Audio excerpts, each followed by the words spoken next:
Hi, another unboxing video. This time it's Oppo Reno 3.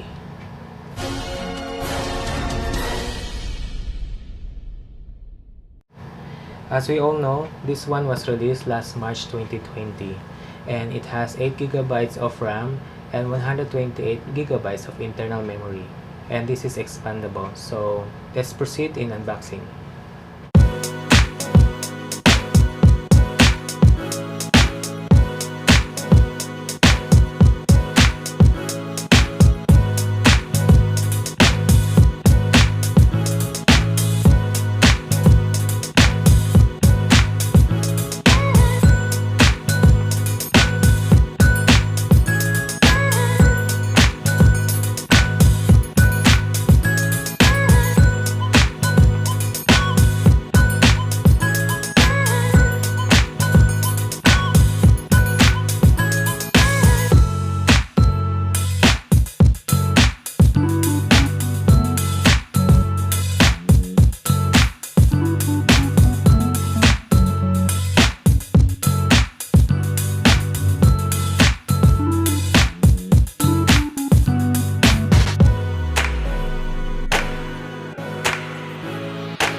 So, ito na yung auroral blue color. So, pretty elegant. Ang ganda ng kulay, maganda sa mata. By the way, meron na siyang screen protector on the front. Ito yun na. On the right side, we have power button. On the top, we have mic. And on the bottom, we have earphone jack, USB port, and loudspeaker. On the left side, SIM card tray and the volume control. Yung display type of the phone is AMOLED and the screen size is 6.4 inches. The resolution is 1080 by 2400 pixels. This phone has 4 cameras at the back. It has 13 megapixel telephoto lens, 48 megapixel main camera, 8 megapixel wide angle lens, 2 megapixel mono lens, and it can do 5 times high-vid zoom and 20 times digital zoom. As for the front camera, it has 44 megapixels. By the way, yung OS type pala is Android 10 Color OS 7 with the chipset of MediaTek Helio P90.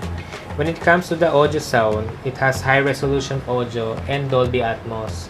So, ma-appreciate natin yung sound na yun when we wear our earphones. Siguro, we should use a better brand of earphones for this phone para ma-appreciate natin yung sound nila, yung high-resolution audio and the Dolby Atmos.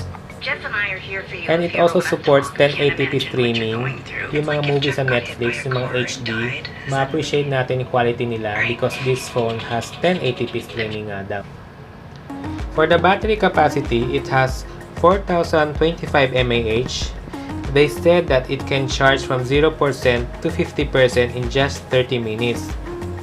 The phone I got is auroral blue, hindi aurora blue.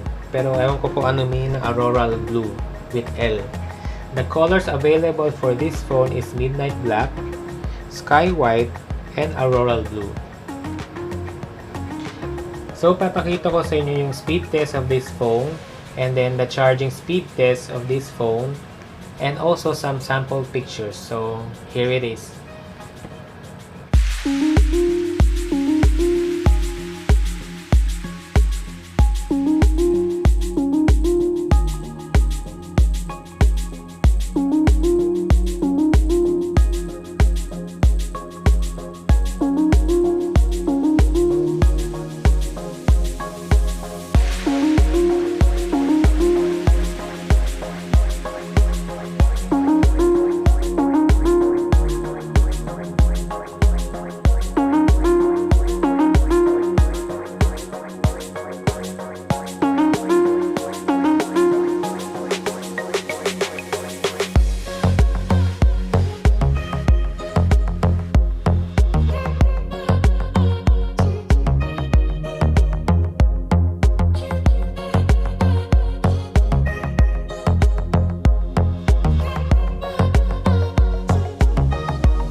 fast forward tayo guys after 24 hours kasi nag-brown out kaya hindi ko natapos yung quick review nitong phone. For the price of almost 19,000 pesos or 18,990 pesos, medyo pricey siya sa akin for a mid-range phone. But the quality of the movies and the YouTube or the Netflix, maganda siya. So if you're after that, okay itong phone. But for the graphics of the game, hindi siya masyado clear and smooth when it comes to the gameplay. Na-try ko na siya sa Mobile Legends and iba pang games na naka-install dito, na in-install ko dito. So if you're after the games, quality of the games, ibang phone na lang bilhin ninyo or ibang mid-range phone na mas maganda yung quality. Siguro kaya medyo pricey itong phone because of their camera. May 4K siya. And their selfie bokeh or the blurry background, maganda rin siya. Both front and back cameras. And meron din siyang ultra steady. So, I'll try to do a camera testing for this one and also the video. For the videos and the photos, I enjoyed using this phone as well as watching Netflix videos and YouTube videos. Also, the size of this phone is very slim. So, kasya sa pocket ninyo. So, for me, I'll be using this phone kasi overall performance naman okay sa akin. It's not lagging. And kahit naka-on lahat ng application, almost all of application while using this yesterday, okay naman siya. So, I hope you enjoy these videos and I hope to see you next time. Bye!